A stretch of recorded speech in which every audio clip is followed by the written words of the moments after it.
Assalamualaikum warahmatullahi wabarakatuh. Alhamdulillahirabbil alamin wa Allahumma shalli wa sallim ala sayyidina Maulana Muhammadin wa ala alihi wa sahbihi asma'in amma ba'du. Keluarga besar Mubarak Food sekarang. Mubarak Food yang saya hormati, wabil khusus ini ada Haji Hilmi. Pulau azam saking dalam karena beliau ketika minta saya berbesar hati acara itu di rumah saya sebetulnya lewat virtual. Justru karena tawaduk beliau saya mau datang karena saya memang kangen Sunan Kudus juga. Karena lama gak ziarah di sandera tamu-tamu itu. Tapi dari rumah saya azam mau menerangkan tentang Nabi Ibrahim karena ini sudah mendekati Idul Adha atau Idul Kurban.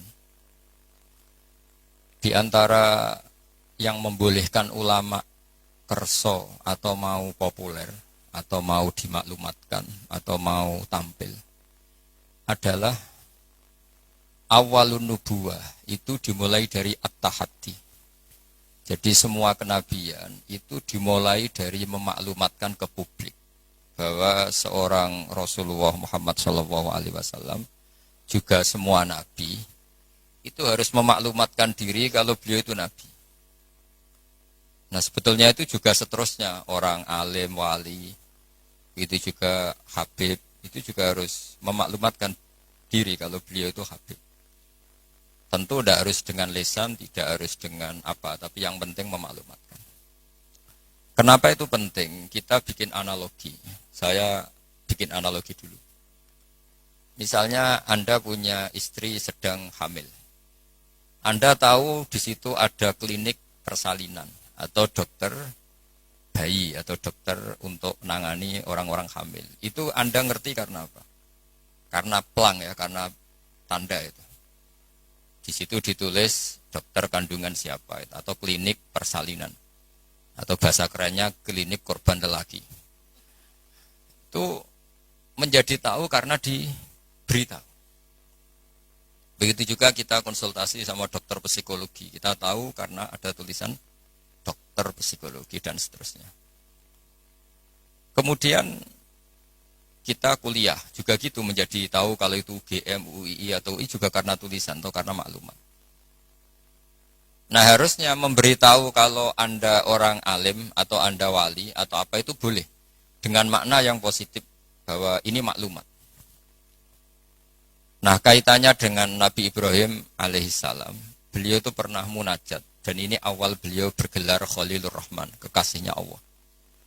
Beliau itu pernah munajat sama Allah sambil bergumam gremeng lah kira-kira. Tapi gremengnya Nabi ya jadi wiridan itu. Kalau gremengnya sampean jadi laknat itu. Ini gremengnya Nabi, tapi bergumam. Ya Allah, dunia ini tidak fair. Engkau zat yang begitu penting, paling berpengaruh, yang menciptakan langit bumi, kemudian engkau tidak diketahui. Bayangkan misalnya kalau seorang presiden jalan di kampung terus diundang ngelik, kan tersinggungnya Masya Allah. Seorang raja Arab Saudi kenalan sama orang, terus orang itu tanya, jenengan dalemnya pundi, itu kan tersinggung. Aku sing di Arab Saudi buat takoi. Begitu juga seterusnya. Ada Gus besar misalnya di pondoknya, terus orang tanya, jenengan dalemnya pundi, aku sing di pondok itu. Sama Haji Hilmi misalnya ditanya, saya mau ke Kudus cari jenang Mubarak. Nah jenengan sinten? Bukan ngenyek uang, sing duwe tidak rentang jenang sinten. Sehingga Nabi Ibrahim itu tersinggung setersinggung-singgungnya karena beliau seorang Khalilur Rahman. Ya Allah, dunia ini tidak fair. Engkau zat yang begitu penting kemudian orang nggak tahu tentang kau. Makanya ya maklum kan zaman itu kan orang masih kafir menyembah batu, menyembah berhala. Orang nggak menyebut Allah, nggak menyebut Tuhan. Akhirnya beliau ngendikan Innahu ya Rabbi la yahzununi an la ara ahadan fil ghairi fil ardi ya'buduka ghairi. Memang itu saya hafalkan ya. Innahu la yahzununi. Jadi innahu pakai inna masih pakai lam taukid. Innahu la yahzununi, sungguh sangat menyusahkan saya. Ada yang baca la yuhzinani sama ya, karena dalam qiraah sab'ah ada fala yahzunka qauluhum, ada qiraah fala yuhzinka qauluhum. Sungguh sangat menyusahkan saya, sangat merisaukan saya bahwa engkau zat yang begitu penting, kemudian yang tahu kalau engkau Tuhan itu hanya saya. Yang menyembah juga hanya saya. Ini enggak fair. Zat sepenting engkau kemudian fungsi jenengan, fungsi engkau tidak diketahui kecuali oleh saya. Itu kan ibarat misalnya kayak tadi. Anda yang punya Alphard saja, terus diarani tukang parkir kan ya tersinggung. Wong sing duwe Alphard kok diarani tukang parkir. Nah, karena Nabi Ibrahim itu seorang nabi, ketersinggungannya bukan urusan pribadi, tapi urusan Allah Subhanahu wa taala. Makanya dalam sebuah riwayat, saya ulang lagi dalam sebuah riwayat, ketika Allah teng hadits qudsi, kuntu kanzan makhfiyan fa aradtu an u'rafa fa khalaqtul khalqa liya'rifuni. Kata Allah, saya sebelum menciptakan makhluk pun sudah Tuhan. Andaikan Allah tidak menciptakan langit bumi juga sudah Tuhan. Andaikan Allah tidak menciptakan surga dan neraka juga sudah Tuhan. Karena ketuhanan Allah itu hakikat, bukan karena apa-apa. Memang dia Tuhan. Tapi kata Allah, tapi saya ingin dikenal. Kemudian maka saya ciptakan makhluk supaya mengenal saya. Maka masyhur kalau dalam semua ilmu tafsir, dari semua ilmu tasawuf, wa ma khalaqtul jinna wal insa illa liya'budun, saya tidak menciptakan jin dan manusia kecuali mereka beribadah kepada saya. Itu hampir semua mufassir menerangkan illa liya'budun illa liya'rifuni, supaya mereka ngerti saya. Karena awal menyembah itu dari tahu. Kamu tidak bisa menyembah sesuatu yang kamu sendiri tidak tahu. Makanya guru-guru kita zaman kita ngaji di mana saja itu awal wajibin alal insani ma'rifatullah, karena untuk bisa nyembah Allah dimulai dari tahu. Maka illa liya'budun illa liya'rifun, supaya mereka kenal saya. Sehingga karena makna ibadah di situ adalah mengenal Allah, mbok wong ibadah ngetuk rino wengi, masih afdal orang alim. Karena orang alim ini orang yang mengenalkan Allah Subhanahu wa ta'ala. Nah, ini terus rentetannya apa dengan kegiatan kita malam ini dan semua kegiatan? Bahwa manusia dengan segala kelebihannya itu tujuannya hanya satu, mengertikan dirinya dan orang lain bahwa Allah itu Tuhan. Dan itu tugas siapa? Tugas para nabi. Sehingga pertama kali Nabi jadi Nabi itu setelah ketemu Malaikat Jibril di Gua Hira. Pertama yang dilakukan apa? Beliau naik ke Gunung Sofa, kemudian memaklumatkan ke keluarganya bahwa saya adalah sekarang seorang Nabi. Karena tidak boleh. Orang harus dikenalkan kalau Allah itu Tuhan. Kalau ada seorang presiden jadi presiden dilantik, beliau harus dimaklumatkan kalau dia presiden. Kalau ada menteri juga harus dimaklumatkan kalau dia menteri, supaya perlakuan orang lain jelas. Bahwa ini saya memperlakukan presiden, saya memperlakukan seorang menteri.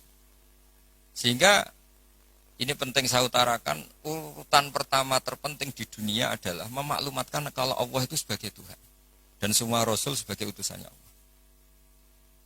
Nah sekarang problem kita adalah karena kita orang Jawa, ngaku sugih itu rapi, ngaku alim itu rapi. Oke, kita sepakat etika itu dalam banyak hal juga baik.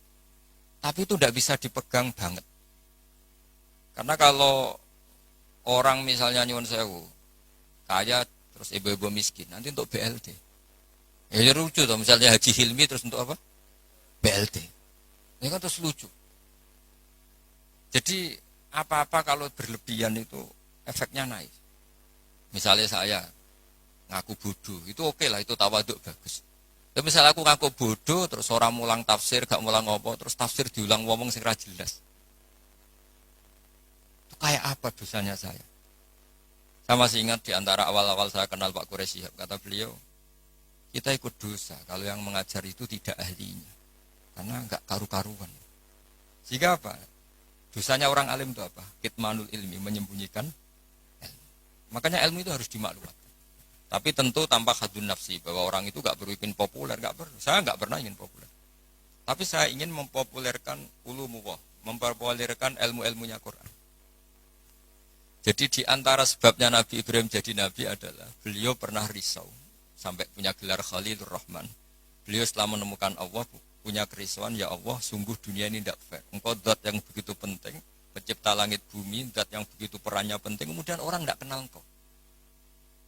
Coba misalnya pekerja di Mubarak, nggak ngerti kalau Haji Hilmi itu ketuanya, itu kayak apa buruknya.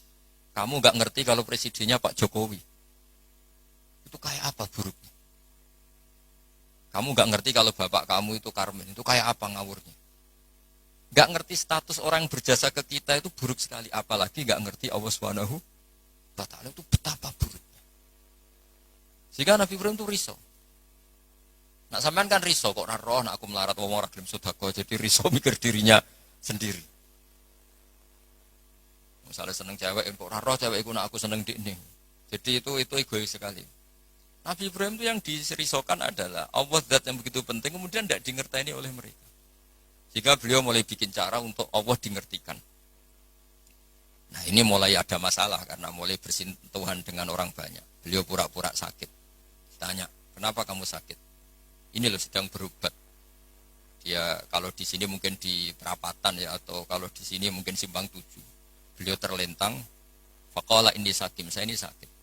Ya minta dong berobat sama perbintangan karena mereka menuhankan perbintangan. Fanadzura nazrutan fin nujum. Dia minta, tapi kok saya tidak sembuh-sembuh. Terus akhirnya dia datang ke tempat pemujaan.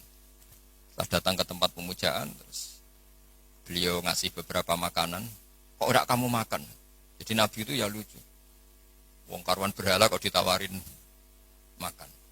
Terus beliau mangkel karena dianggap berhala ini sombong, ditawari makan kok enggak mau. Itu dipukulin semua, hancur semua. Terus kapaknya diletakkan sama yang atas, yang ketuanya, yang paling besar. Jika beliau diadili itu lucu. Ibrahim siapa yang menghancurkan berhala-berhala kecil itu? Paling yang besar, beliau gak terima disaingin kan. Wah, kalau gak percaya tanya. Fas'aluhum ingkanu yantikun. Kalau gak percaya tanya. Wah, otak kamu ini mulai masalah Ibrahim. Wong karuan berhala kok ditanya. Wah, kamu itu afala takilun, agak gak punya akal, kamu gak bener. Ibrahim menimpali, kamu lebih gak punya akal. Karuan ngomong aja gak bisa kok kamu sembah. Di sini mulai beliau bikin tamhid kalau dalam ilmu mantek itu. Tamhid itu bikin dasaran logika. Akhirnya mereka tahu bahwa Ibrahim tujuannya itu buruk, yaitu hanya mencibir kita menyembah berhala. Mereka karena punya kekuasaan, ya sudah Ibrahim dimatikan saja, dibakar. Itu sudah jadi logika penguasa kalau kalah argumentasi ya main kekerasan. Singkat cerita mereka memutuskan dibakar. Setelah Nabi Ibrahim dibakar ini yang jadi pelajaran bagi kita. Sangat-sangat jadi pelajaran bagi kita. Bahwa amal kebaikan, misalnya jenang mubarok, itu gak penting nanti menguasai dunia, perdagangan itu gak penting. Tapi memberi sinyal, memberi isyarah bahwa seorang muslim itu bisa mungkin bermanfaat bagi yang lain. Gak harus menang. Saya misalnya sebagai kiai, yang penting kiai itu mulai. Gak harus menang, juga ada harus populer. Ini saya ditemani Habib Zain, seorang Habib itu berkahi sama yang lain. Gak harus nomor 1. Kenapa itu perlu saya katakan? Karena begini. Ketika Nabi Ibrahim dibakar, ini dengerin, ketika Nabi Ibrahim dibakar, itu ketika api sudah begitu menggila ya, itu yang mau melemparkan Ibrahim jadi bingung. Karena terlalu panas. Dilempar itu gak sampai tengah, karena yang mau ngelempar sendiri sudah terlalu kepanasan. Singkat cerita, terus ada ide manjanik. Manjanik itu semacam ketepel besar. Idenya iblis. Ya ide caranya pakai manjanik dilempar dari jauh tapi Ibrahim bisa jatuh di tengah apa? Api. Yang menarik di situ apa? Seekor katak itu lalu lalang dari telaga ke situ. Hanya membawa air di mulutnya kemudian disemprotkan. Kemudian Ibrahim itu matur nuwun atas komitmen katak. Karena padahal itu mesti enggak ngefek ya, pasti enggak efek. Enggak ngefek sama sekali. Masa api sebesar itu kemudian mau dipadamkan oleh seekor katak. Nah, yang cicak itu datang ikut nyebuli, niupin supaya api tambah besar. Sebenarnya nggak ngefek juga, tapi ku mangkel no. Makanya dalam sejarah beberapa riwayat, Sayyidah Aisyah itu pernah nembaki cicak, ya tentu pakai alat zaman itu, karena untuk mengimplementasikan bahwa cicak itu hewan yang nggak benar gitu. Karena ikut dengan tanda kutip nyumbang membesarnya api. Padahal ya tidak ngefek juga. Itu kan sama jenengan di jalan ono wong idoni dari jarak 10 meter. Sampean mangkel gak? Mangkel kan meskipun gak kena. Roh raimu malah jus kan mangkel padahal gak kena. Sama, kowe ra duwe ono wong senyum tuh seneng padahal ora nyafaati. Butuh duwe kok dikai senyum. Jadi semenjak itu ada satu fikih bahwa berkontribusi itu tidak harus menyelesaikan masalah. Tapi setidaknya tidak ada implementasi bahwa itu ekspresi kebencian atau kecintaan. yang kata tadi ekspresi kecintaan sehingga beliau lalu lalang ingin ikut memadamkan apa? Api. Yang cicak tadi kurang ajar karena ikut. Sama, mungkin kita bikin Mubarak Food. Mungkin ya, saya tidak tahu. Mungkin kita tidak akan mengalahkan kekayaan Cina-Cina. Tapi setidaknya umat Islam berlatih wira usaha. Sehingga lahirlah Mubarak Food yang banyak dengan bentuk yang berbeda-beda. Sehingga umat Islam berlatih menjadi aktor, bukan objek. Begitu juga saya ngiyai ngajar tafsir. Orang supaya tahu bahwa pondok-pondok Indonesia bisa menghasilkan orang alim. Itu juga jenengan bahwa bisa nikmati gaji pertama, bahwa orang bisa seneng itu tidak harus pakai korupsi, pakai mencuri, tapi seneng sejati adalah makan gajinya apa sendiri. Apapun kita tidak mewakili dunia, implementasi itu sesuatu yang sangat dihormati oleh Allah. Kayak Allah menghormati amalud difda. Sehingga ketika ada seorang dokter, ya Rasulullah saya ini ada sedikit penyakit yang solusinya obatnya materinya harus apa itu kata. Apa saya boleh membunuh kata? Fanaha angkot ya Nabi melarang membunuh kata. Karena pernah berkontribusi, setidaknya ingin berkontribusi terhadap pemadaman api yang membakar Nabi siapa? Ibrahim. Kowe di bojo masih didoni ke 3 meter oleh mumangkel. Gak bisa dia ngelak gini. Ora kena Mas. Enggak bisa seperti itu. Sudah. Nah, sehingga saya hari ini tadi saya belajar banyak tentang tafsir, tentang Nabi Ibrahim. Bahwa agama ini kata Rasulullah SAW memang diidentikan ya tentu Nabi Muhammad SAW tetap Sayyidul Awalin wal Akhirin Sayyidul Anbiya. Tapi agama ini diidentikan dengan anit tabi' millata Ibrahim hanifah, bahwa kamu Muhammad harus mengikuti Nabi Ibrahim. Sehingga ketika kita bersolawat sendiri harus kalimatnya Allahumma sholli ala sayyidina Muhammad wa ala ali sayyidina Muhammad kama shollaita ala sayyidina Ibrahim. Jadi Nabi Ibrahim tetap dianggap master. Bahwa ya Allah engkau bersolawat ke Nabi Muhammad sebagaimana engkau bersolawat ke Nabi Ibrahim. Karena Nabi Ibrahim ini yang bapak tauhid, millata abikum Ibrahim. Ibrahim itu cara bertauhid bukan sekedar adu argumentasi, tapi beliau berpikir jangka panjang. Misalnya sekarang kita bicara apa ini kalau miladnya sudah berapa? 110 tahun. Jadi sebelum kemerdekaan. Nabi Ibrahim ketika mau meninggal cara berpikir sederhana begini, ya Allah, saya menyembah engkau, saya seorang nabi, saya mentasbihkan engkau, saya mentahmidkan engkau, saya mentakbirkan engkau. Tapi saya ini tetap mati. Padahal saya ingin yang mentasbihkan engkau ini abadi. Yang mensolati, yang mengibadah sholat abadi, tasbih abadi. Ini gimana ya Allah? Solusinya apa? Ya Allah, saya ini harus punya turunan yang menjaga tradisi ini. Yang menjaga keluhuran ini. Sehingga beliau nangis itu ingin punya anak soleh itu bukan karena beliau nanti kalau nggak anak soleh itu gimana, enggak. Gamane nangisi nasibnya agama ini gimana kalau saya tidak punya anak, tidak punya cucu yang soleh. Barokahnya itu pula nggak ada nabi setelah Ibrahim kecuali ada darahnya Nabi Ibrahim. Ya nggak ada nabi setelah Ibrahim kecuali pasti ada darahnya Nabi Ibrahim. Baik dari ibu Sarah maupun dari ibu siapa? Hajar. Ada yang baca Hajar, ada yang baca Ajar. Ya, karena di beberapa teks memang ada yang ditulis dengan hak. Di Bukhari ada yang ditulis pakai apa? Hamzah. Hajar atau apa? Ajar. Ini penting saya utarakan, penting sekali bahwa kalau Anda orang kaya yang memanfaati orang banyak, kamu ingin kaya lagi, anak kamu ingin kaya lagi, jangan niat biar anak putu kurang melarat. Tapi tradisi memanfaati orang lain biar sama, saya juga ingin nanti anak saya alim. Tapi bukan berarti ingin anak saya terus dicucup orang, disalami template, enggak. Ingin menjaga bahwa harus ada orang alim. Nah, kenapa harus anak kandung? Padahal murid bisa. Karena manusia itu didik orang lain itu ya repot. Omah sekolah ra ketompo terus mondok. Nggak ribet ngadepi wong liya. Timbang ning omah nakal dititipno pondok. Ribet. Meskipun kita terima itu sebagai santri, tapi kan komitmennya beda, cara berpikir beda. Makanya didik ini bukan berarti ya tetap beda. Sehingga Nabi Zakaria ketika ditanya, kenapa engkau begitu fanatik minta anak kandung, waladas sulbi itu anak kandung. Kata beliau, wa inni khiftul mawaliya mewaroi. Kalau orang lain mewarisi saya, itu pasti cara berpikir tidak persis-persis sama. Meskipun solehnya mungkin mirip ya, tapi tetap beda. Saya punya pengalaman. Tidak, sampean jangan terus kecil hati, saya ada anak kiai. Kesolehan itu tidak harus jadi kiai. Saya punya pengalaman, ya. Pengalaman entah buruk entah baik, terserah cara Anda menafsirkan. Kiai itu kalau betul-betul kiai itu melihat orang sholat itu senengnya Masya Allah. Melihat preman sholat itu seneng. Melihat orang tobat seneng. Padahal ya orang untung-untungnya di mana tuh? Gak ada untungnya. Tapi karena dia dididik bahwa sholat ini cagai bumi.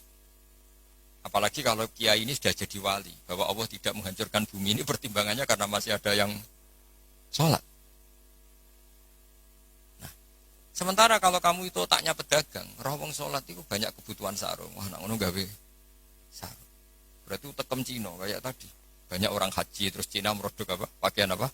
Ihram. Banyak orang wiridan terus Cina meroduksi apa? Tasbih. Tapi kalau wali itu tidak begitu cara berpikir. Jadi melihat orang sholat itu, ya Allah itu luar biasa. Terus kepikiran, nyari kalimat apa yang kira-kira dengan sujud itu benar-benar plus tauhid. Akhirnya dicari-cari lah kira-kira kalimatnya Subhana Rabbiyal A'la bihamdi maha suci engkau yang maha luhur. Karena sekali sujud itu dia tidak benar komitmennya, bisa sujud kepada makhluk. Dan itu bahaya, wis sujud, wis batu eneng bumi, jebule kli. Itu beda, perasaannya wali sama itu beda. Kalau kamu pedagang kaya terus wali itu mesti begini. Saya ingin jadi orang kaya pedagang. Ben wong Islam iku mburoh wong sing salat. Kayak apa hinanya kita misalnya sampean apal Quran, iso ngaji maca Fathul Mu'in, terus dimajikan sing ora cewek, tersiksa enggak? Kayak apa tersiksanya? Dua atasan man lam yusolli wa lam yasum. Tapi nak kowe sugih mau diniat paling kan ana santri melarat tuh buruh ning aku sholat, aku zakat, aku poso. Jadi solihun tahta yadi solihin wong soleh, buruh ning wong. Itu beda. Sama-sama kepen dadi wong sugih tapi rasanya, dan itu yang dinilai Allah. Saya kenapa ngaji di mana-mana bawa kitab? Setidaknya orang tuh lebih terhormat ngaji Mbak Nawawi, kitabnya jelas. Sanad saya jelas, saya ngaji Mbah Mun, ngaji bapak saya, ngaji keluarga Kudus, keluarga Kajen. Istifadah, saya jangan ngaji betul memang sama Mbah Mun. Ya, kalau istifadah ya dari berbagai kiai. Orang itu terhormat. Jajal misalnya aku ngaji sampean ngaji ning Kudus, nggo primbon. Itu Haji Hilmi kan tersinggung, sebab piye disowan terus cerita komik. Ngono kan gak mutu kan.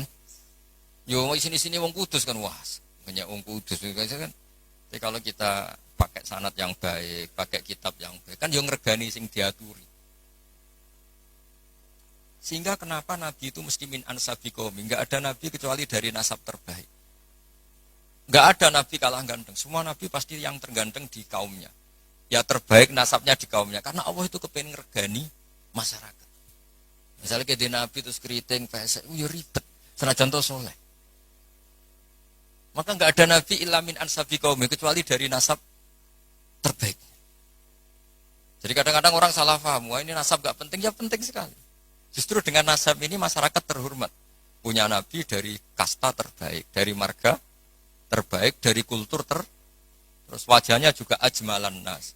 Makanya wa kana Rasulullah sallallahu alaihi wasallam ahsanan nasi khalqau wa khuluqan. Nabi itu pasti yang paling ganteng. Enggak boleh Nabi pesek itu aja enggak boleh. Apalagi yang lain apa enggak boleh. Tapi tidak usah disebut jadi fitnah. Pokoknya enggak boleh Nabi. Kalau cucunya tahu yang ganteng banyak. Jadi Nabi itu begitu. Saya dulu ya mikir kenapa sih Nabi harus paling ganteng, paling bernasab. Tangan-tangan ini saking baiknya Allah, karena Allah ingin selain Nabi ini orang pilihan, supaya umat ini terhormat kan. Oh senang Kang di Nabi ganteng. Yo gagah. Terus punya kultur yang baik. Kultur yang baik misalnya ditandai minimal yang kita kenal, tidak waladuz zina. Ya tidak waladuz zina. Sehingga Mbah Mun sering cerita ke saya. Kitab Madaih ini kata Mbah Mun. Kitab Madaih itu macam-macam. Ono sing khas ilmiah, yaitu arep berjanji. Ono sing khas isek bronto ning pangeran, yaitu Dibak dan Simtud Duror. Dan beliau begitu ta'aluk sama kitab berjanji, kitab Simtud Duror, ya kitab Dibak. Saya kemarin baca Dibak puasa, juga baca Saman perhatikan ketika ulama dulu memuji Nabi. Di antara pujian yang disebut apa? Tarakus sifah hafalam yusibhum aruhu. Kan dimulai apa? Hafizul ilahu karomatal li Muhammadin aba'ahul amjada saunal lismihi. Allah menjaga harga dirinya Rasulullah SAW dimulai. Sayyid Abdullah nggak pernah zina, Sayyid Abdul Muthalib nggak pernah zina, Sayyid Hashim nggak pernah zina. Karena betapa buruknya kita kalau punya nabi dari nasab yang tidak benar. Maka pujian pertama yang dilantunkan apa? Tarokus sifaha. Mereka meninggalkan perzinahan. Falam yusibhum aruhu. Maka babanya nabi itu tidak ada ceritanya yang mau berbuat zina. Min adami wa ila abihi. Dimulai dari Nabi Adam. Karena keren punya pemimpin. Bapaknya jelas, mbahnya jelas, buyutnya jelas.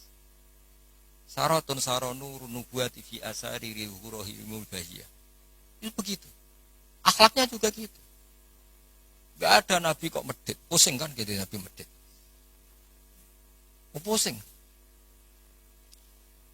Punya nabi goblok ya pusing kan. Makanya nabi itu harus fatona, harus apa?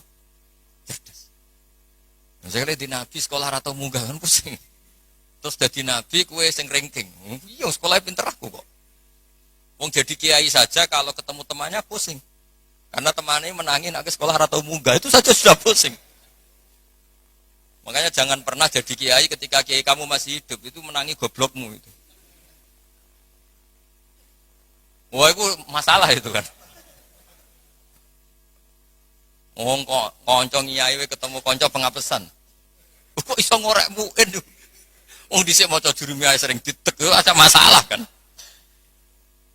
Makanya terus akhirnya dukun berkode apa ngiyai masalah jalan pintas. Dukun.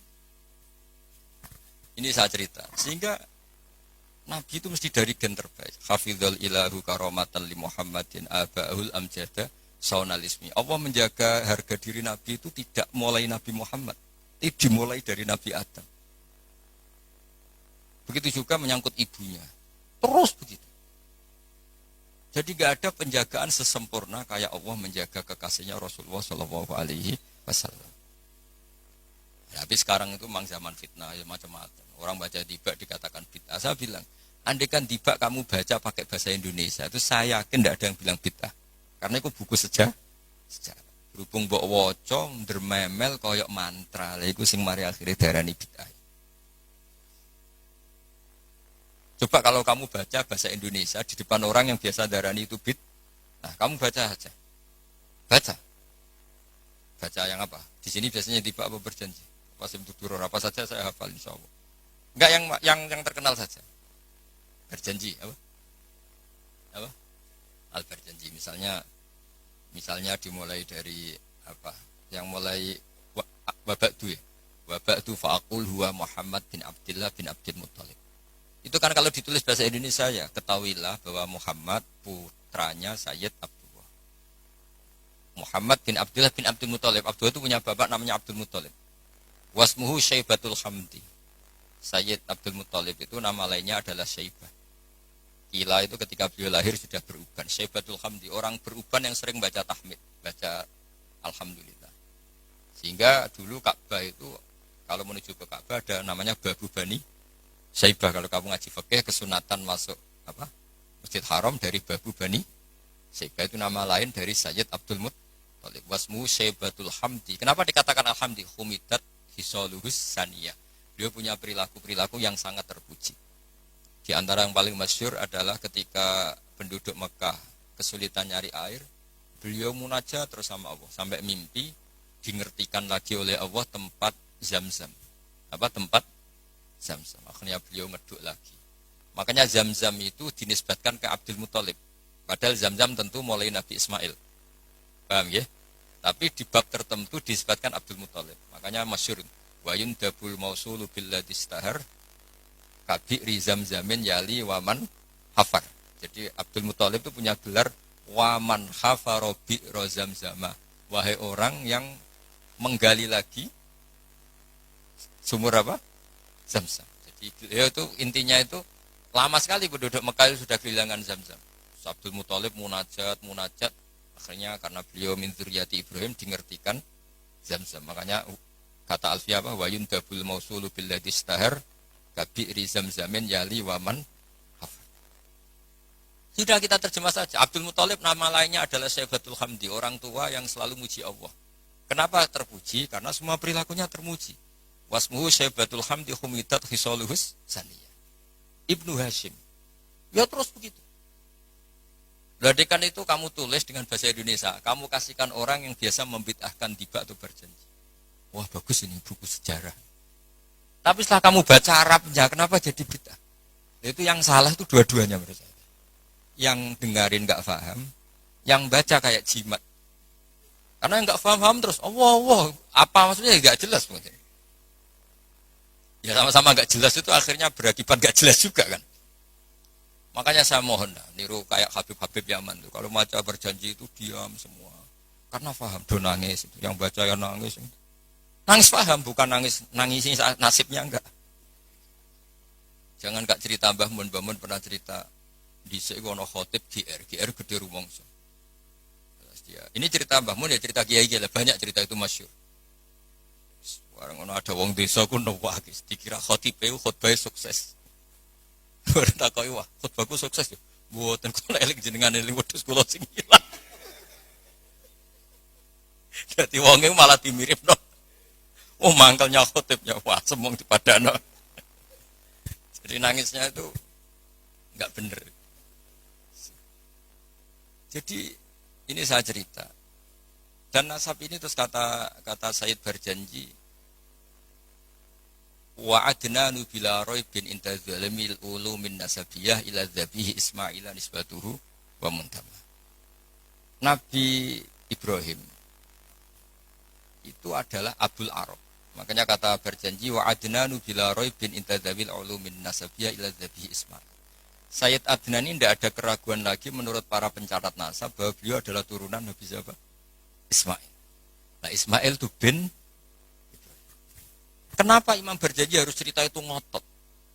Karena beliau tahu problem utama Rasulullah Muhammad jadi nabi dan akhirnya memaklumatkan kalau beliau nabi adalah orang Yahudi tanya, man huwa?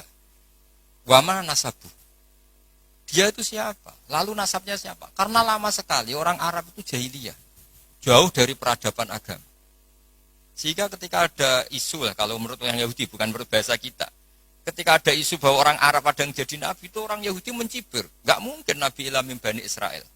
Gak mungkin nabi kecuali turunan apa? Israel. Israel nama lainnya Nabi Yakub ya. Jadi kalau ada istilah Israel itu nama lainnya siapa? Nabi Yakub. Is itu maknanya, Isra itu maknanya abad. Il itu Allah. Jadi Israel maknanya hamba Allah. Yaitu Nabi siapa? Yakub. Jadi guncingan. Gak bisa, Nabi gak boleh dong kecuali turunan Ibrahim, turunan Israel. Tahu-tahu orang Arab jadi nabi asal-usulnya gimana? Karena mereka taunya Arab itu ya penyembah berhala, terus pemakan apa, pokoknya nggak benar semua. Nah, karena Sayyid berjanji itu tahu problem Nabi di mata orang-orang itu adalah nasabnya. Beliau pertama nulis di antara yang dipakai mukaddimah adalah cerita nasabnya. Ba'du fa'akul wa Muhammad bin Abdullah. Sampai taruh saya wa adnanu bila raibin intadzabil ulumin nasyabiyah ila dzabihi Ismail nisbatuhu muntah. Nah, kenapa harus yakin itu? Ketika orang Yahudi debat sama sahabat, apa buktinya kalau Muhammad Nabi? Syarat utama Nabi harus turunannya Nabi, harus orang baik. Akhirnya Allah membela kekasihnya fihi ayatum bayyinatum maqamu Ibrahim. Bukti kalau Ibrahim pernah singgah di Mekah adalah di situ ada batu yang ada jejak kaki Nabi Ibrahim. Nah, kalau Nabi Ibrahim pernah lama di Mekah sampai bangun Ka'bah, berarti beliau juga meninggalkan turunan di Mekah, yaitu ini askantu min dzurriyyati biwadin ghairi dzar'in inda baitikal muharram. Jadi ada bukti Ibrahim hidup di Mekah, yaitu pernah menjejakkan kaki di makam apa? Ibrahim. Makam Ibrahim bukan kuburan tapi apa? Tempat berpijaknya Nabi siapa? Ibrahim. Terus beliau memaklumatkan bahwa ini askantu min dzurriyyati biwadin ghairi. Jadi ini askantu itu kalimat yang luar biasa. Misalnya pertanyaan gini, oke Ibrahim pernah ke Mekah, apa buktinya kalau anak turunnya ditinggal di Mekah? Kayak saya misalnya pernah di Palestina, atau saya pernah di Kudus. Buktinya mana kalau anak turun saya akhirnya hidup di Kudus? Makanya dibuktikan sama Allah, ini askantu min dzurriyyah. Kata Nabi Ibrahim, ya Allah anak turun saya ini ada yang saya letakkan di sini. saya mukimkan di sini, saya mustautinkan di sini, saya berdomisilikan di sini. Yaitu Nabi Ismail. Artinya gini, ketika Imam berjanji cerita wabak dufa'akul itu luar biasa. Itu yang menjawab keraguan orang, yaitu orang Yahudi atau siapa saja, yang meragukan nasabnya Nabi. Sudah setelah nasabnya ketemu sapi Ibrahim, sudah sah karena syaratnya Nabi itu zuriyatam ba'duha. Setelah nasabnya sah, baru khasnya apa? Di antara khasnya adalah tarokus sifah hafalam yusibhum aruhu min adami wa ila abihi wa ummi. Sehingga yang namanya nikah itu bukan adat Islam saja. Zaman jahiliyah juga ada apa? Nikah. Ya tentu setelah Islam disempurnakan iya, tapi zaman jahiliyah itu sudah ada nikah. Buktinya begini. Ketika Rasulullah SAW mulai aneh-aneh ngaku jadi nabi, ini menurut bahasa mereka loh. Ini saya cerita menurut bahasa mereka, bukan bahasa saya. Itu kata orang-orang Quraisy, kafir Quraisy gimana? Muhammad kok mulai aneh-aneh, ngajak nyembah pangeran Sitok, meminta supaya kita menyembah Allah satu. Padahal tren mereka menyembah Tuhan yang apa? Banyak. Itu mereka cara mengatakan gini. Kalau kamu menghendaki itu, kamu aneh-aneh itu ingin perempuan, ingin harta, ngomong. Kalau kamu ingin harta, jama'na laka malan. Kita akan mengumpulkan harta, fatakuna aktsaron nasi malan. Kamu akan orang jadi orang paling kaya. Terus ketika kamu aneh-aneh ingin kawin, ingin perempuan cantik, kita tembungkan ke keluarganya, kita mintakan keluarga. Terus fazawwasnakaha. Kemudian kami nikahkan kamu kepada perempuan itu. Intinya orang jahiliyah zaman itu sudah anti apa? Berzina. Orang kok kalau kamu suka perempuan tak sewa, no, itu enggak. Zawwasnakaha akan kami nikahkan. Karena fa'inan nikah itu adatul khiyar. Mulai dulu nikah itu adatnya orang-orang. Makanya kamu jangan protes tarokus sifaha falam sibaruhu itu. Sebelum ada Islam itu sudah ada haji, ada nikah, ada beberapa aturan sudah benar. Bahkan ketika Rasulullah jadi nabi, nikah zaman jahiliyah diabadikan apa enggak? Diabadikan. Orang yang zaman jahiliyah sudah nikah, nikahnya tidak usah diperbarui. Nikah itu sudah sah. Itu jelas di semua kitab fikih. Kecuali nikah yang mengandung kesalahan permanen dalam Islam. Misalnya orang nikahi buliknya, orang nikahi ponaannya. Asal yang dinikahi normal itu sah selamanya. Tapi ternyata enggak terjadi orang nikahi buliknya atau nikahi ponaannya. Karena tadi masih ada sisa-sisa syariat Khalilillah Ibrahim. Masih ada sisa-sisa syariatnya Nabi siapa? Ibrahim. Jadi ini penting saya utarakan supaya kita dapat barokahnya Nabi Ibrahim alaihissalam. Karena ini mau mendekati Idul Adha. Jadi Ibrahim itu orang yang cara berpikir jauh. Jadi saya mohon sama Pak Khidmi semualah, orang kaya maupun orang miskin, setengah kaya setengah miskin. Kalau punya pilihan itu niatnya yang banyak.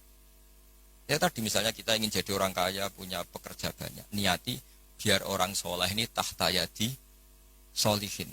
Orang soleh juga nyuwun sewu kalau bisa yang buruh sama orang soleh. Kan lebih punya izzatun nafsi, lebih punya apa harga. Meskipun ya tidak harus. Artinya tidak harus itu ya. Saya bukan berarti mengaramkan orang Islam kerja di non Muslim ya. Enggak. Ini kan cerita niat, bukan cerita satu apa sentimen agama. Enggak. Kita nasionalis religius lah cara bahasa sekarang goalnya itu enggak masalah. Tapi ini kan cerita. Ketika saya ini meskipun kecelok alim itu masih belajar sampai sekarang. Setidaknya lebih menghormati lah. Kalau kita ngaji ya belajar. Meskipun ya tetap mungkin salah namanya manusia, tapi lebih menghormati. Kalau kamu jadi dokter ya masih belajar. Sehingga orang wong ngeluh mau obati penisilin. Kalau sudah tidak belajar pasti gitu kan. Ilmunya sudah tidak update sementara penyakitnya update. Itu kan kayak banyak orang kuno itu. Ilmu kuno digonyolusiane cah saiki kan bingung. Dan Nabi Ibrahim sudah bervisi jangka panjang. Jadi ketika beliau tahu kalau pasti meninggal, beliau berdoa.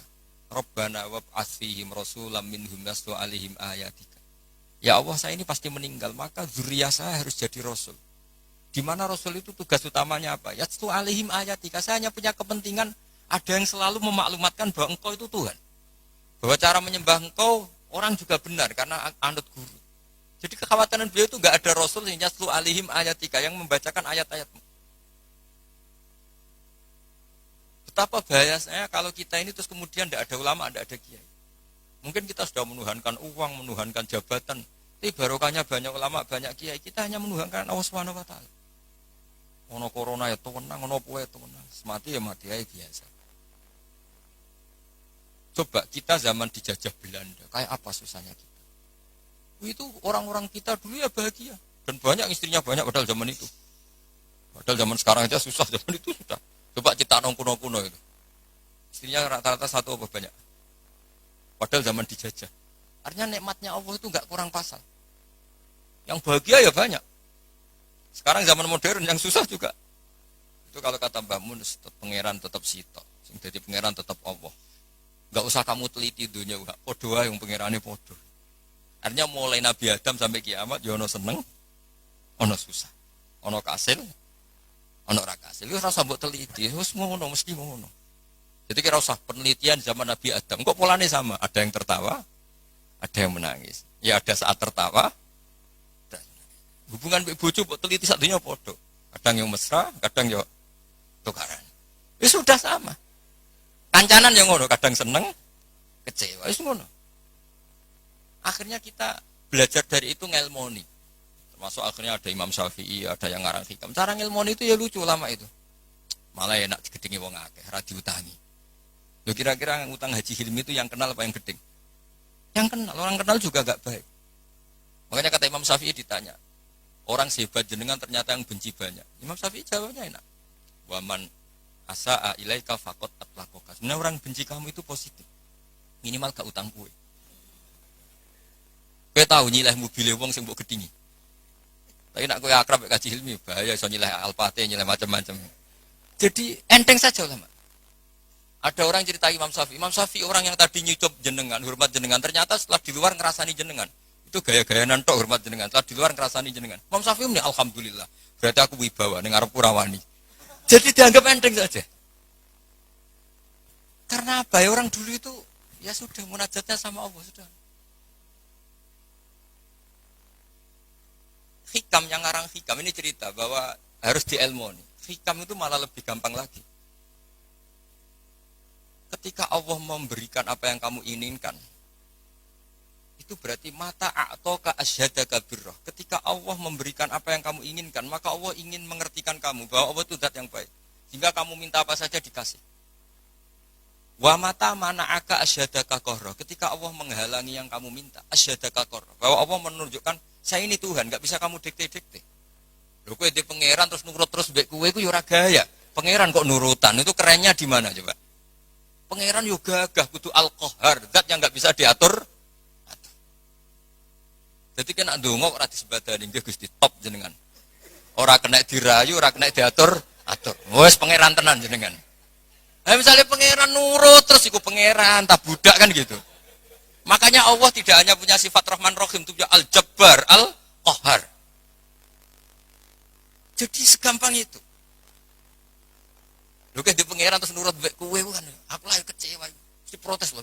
Diuncang ngono kok jenengan tuh. Jadi enteng saja ulama dulu muamalah sama Allah. Mata atau ka'asyadaka birra. Ketika Allah memberi kamu, anggap saja Allah mengenalkan ke kamu bahwa dia zat yang terbaik. Wa mata mana aka asyadaka qarra. Ketika Allah tidak nuruti karep kamu, Allah itu ingin menunjukkan ke kamu, aku itu pangeran. Tetap yaf'alu ma yasha. Enak ya pangeran buat atur-atur. Nah, nurut aku, ora aku sing nurut kowe kan gitu. Coba keren mana punya Tuhan yang begitu sama yang nurutan. Coba. Keren mana? Keren sing Allah tetap yaf'alu ma yasha. Tapi kalau ilmu ini tidak kamu perbarui terus dengan ilmunya ulama, maka kamu akan menganalisis Allah dengan cara kamu sendiri. Jari api, anjut aku jaluk ora dituruti. Wah setan amoh. Jadi ulama dulu itu asik. Gitu. Coba saya itu termasuk kiai muda yang nggak mati, bukan karena saya apa. Rasulullah tuh kalau ngajari melihat kehidupan kematian tuh rileks. Ya Allah kalau saya hidup, ini ngajari ke kita ya. Anggap saja ini peluang untuk menambah kebaikan. Kalau saya mati, anggap saja itu akhir dari segala keburukan. Makanya saya itu tidak mati takut mati. Coba hidup kita ke depan. Meskipun naudzubillah min dzalik, potensi zina, potensi korupsi. Yang sudah korupsi, potensi korupsi lagi. Yang sudah kadung zina, potensi zina lagi. Yang bisa ngakhiri itu apa coba? Mati. Jadi kalau melihat gitu mati, kalau kamu mau mati, matur nuwun Gusti. Mumpun niki terakhir kula mun mboten saged elek malih. Matur nuwun, matur nuwun. Loh, enggak ini cerita. Jadi jangan melihat sisi mati ini keburukan karena itu akhir dari segala kejelekan kita dan akhir dari segala potensi. Kalau kamu tidak jelek sekarang kan potensinya tetap bisa soleh-soleh kayak kue udah kuat suwe kan enggak ada jaminan gitu maksudnya. Kan enggak ada jaminan. Kamu sekarang nggak korupsi, kan nggak ada jaminan kalau nanti jabat, kan bisa aja karena nggak ada kesempatan saja. Jadi segampang itu, sehingga kita ini akhirnya melihat mati itu biasa. Biasa bukan ya karena surip ya apik, mati ya habis. Inna sholati wa nusuki wa mahyaya wa mamati lillahi rabbil. Makanya bapak dulu, saya ini kan termasuk wis kiai. Sebenarnya problem saya ya sudah berat kalau nuruti umat macam-macam. Tapi ya, saya masih eling dewe bapak. Dunia orang melok duwe hak mbok pikir lha opo santai wae. Dunia orang melok duwe kok mbok pikir. Itu kali ngene, aku mikir jenang mubaroke Pak Hilmi kan ora melok duwe kok tak pikir. Ya penting mikir sing duwe kan gitu. Ya sama gitu, wong duwe ora melok duwe kok mbok pikir. Ya penting pikir sing duwe kan. Cara kasarane kan. Makanya hikam ngendikan da'it tadbir fama qoma bi ghairik la tuqim bi nafsak. Wis ora usah mikir nemen-nemen. Dunya iku ana sing duwe. Ora usah ke melok-melok, ora melok duwe kok geger. Maksudnya ora usah mikir wis melok pangeran wis. Wong alim yo mulang wis. Wong sugih bagi karyawan. Habib yo ndongakno umat. Wong marat yo ndongakno sing sugih sedekah sudah gitu aja ora usah mikir. Wong nak sedekah ora duit kuntek, berarti mikir. Kok sing melarat aku ndongakno sugih kenaan tak ndongakno wong ndongakno awakku ora iso sugih wae ya. Ya rusak nak dunya dan ngono ya rusak. Rusak.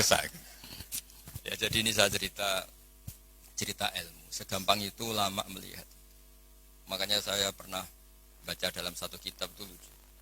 Ada orang berteman akrab. Ketika kaya temannya banyak, ketika miskin temannya enggak pada menjenguk. Padahal dia sudah jadi buruh. Buruh manol, buruh gebot. Ada seorang Habib alim. Ketika orang ini ngeluh, Beb, teman-teman saya itu yang dulu jenguk sekarang enggak ada yang jenguk. Karena saya sekarang miskin. Dulu teman saya. Akhirnya Habib yang alim ini ngendikan, malah enak toh. Nak kancam rene malah kon isin. Rene pas kue manol, pas kue gawe boto diamui malah isin, aduk dora rene. Jadi pas kue melarat rada sing delok, lan kok nak sugih konangan neh lah. Akhir alhamdulillah yo jebule. Selama ini kan kita ngeluh, pepe melarat terus kanca ora dolan, malah aduk ora dolan. Pas dolan rono kowe dikongkon wong dibentak-bentak, malu enggak? Milih didolani apa ndak? Mboten lah ya sekarang. Jadi kalau lama itu bikin solusi segampang itu. Assalamualaikum warahmatullahi wabarakatuh.